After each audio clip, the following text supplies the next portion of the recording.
रमजान पाक के महीने में रोजदारों को इफ्तार कराने के लिए आगे आए हैं।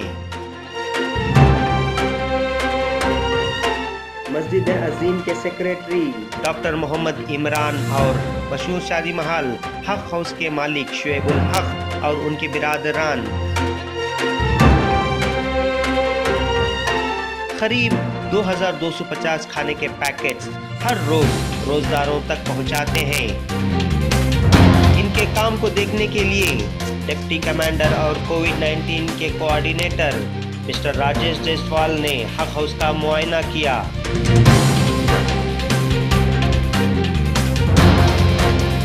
और पूरी पैकिंग कैसे हो रही है इसका भी जायजा लिया। उन्होंने खाना भी चखा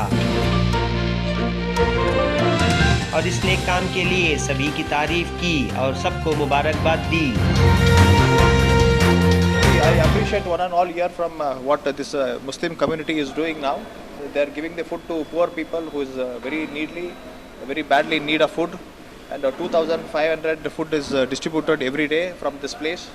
And I appreciate it one and all, and I give information to the public that be safe and be at home. Please follow the rules of the government. What the government is taken place is a very wonderful job the government is doing also.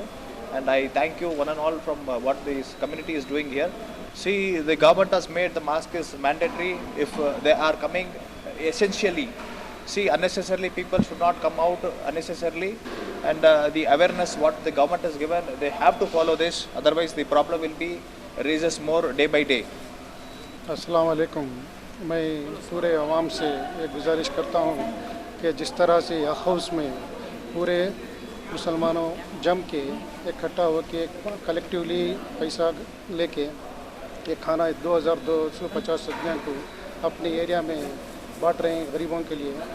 ये एक बहुत बड़ा काम है, इसके लिए हम highly appreciate करता हूँ। और हर एरिया में इसी तरह से करेंगे तो वो एरिया के जो गरीब हैं वो खाना खा सकते हैं, आराम से रह सकते हैं। मैं रिक्वेस्ट करूँगा पूरे पब्लिक को, आवाम को, हमारे कर्नाटका के इंडिया के स्टे होम, सेफ होम।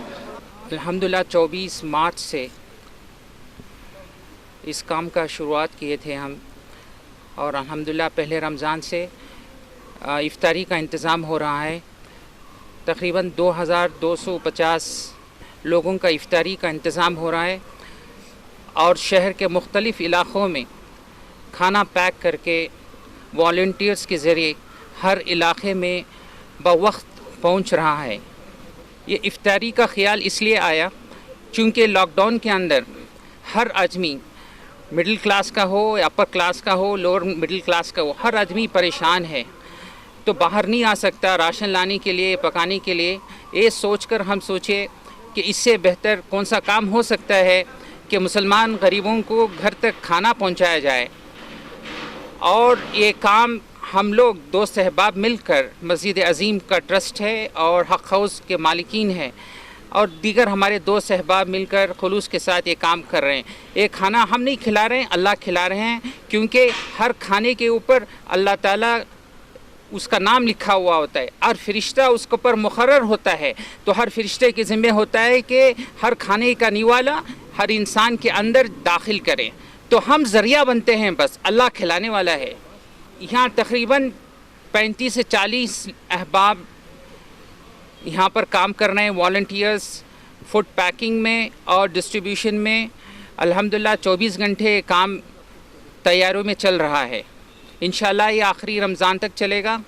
और इसी के साथ हमारे हक हाउस के मालिकीन हैं शुएबुल हक और फजलुल हक, हम उनका भी मोइन और मशकूर हैं। We have been doing this from the past about 15 days now. Initially we distributed the ration kits, I think about 500 kits in all. Now from the Ramzan we have been distributing cooked food. We are making about 2,250 packets per day. And it is not our own effort, it is an effort of all of us put together. Many people have been putting in money into this also. They are giving in the form of cash and kind, which is helping us to do this. Inshallah till Ramzan we will continue this. After that, God willing, we will distribute the ration kits if need be again. जी, हम लोग का एक एक time एक एक requirement आ जाता है। तो we have like one place, immigration people there. We have migrants who had stayed up in, put up in Kalasipalayam. So we were supplying them around 75 people were there.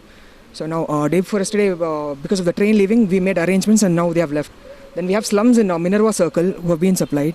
Then slums in Goripalya, then the lockdown area in the Pandyarapuram the area. All these areas who have been like, we are a group of friends who have volunteered with Dr. Saab, and we are moving forward with all the safety precautions. We have also been giving safety awareness to the people to maintain social distance, maintaining a proper line and sanitation. All these have been properly notified to them, and then we are distributing the food to them.